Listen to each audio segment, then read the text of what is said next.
شروع اللہ کا نام لے کر جو بڑا مہربان نہایت رحم والا ہے۔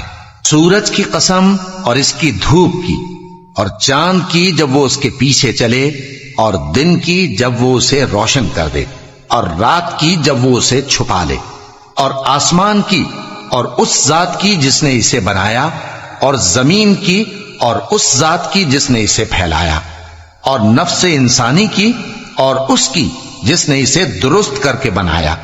پھر اس کو بدکاری سے بچنے اور پرہیزگار بننے کی سمجھ دی کہ جس نے اپنے نفس کو پاک رکھا وہ مراد کو پہنچا، اور جس نے اسے خاک میں ملایا وہ نامراد رہا۔ قوم سمود نے اپنی سرکشی کے سبب پیغمبر کو جھٹلایا۔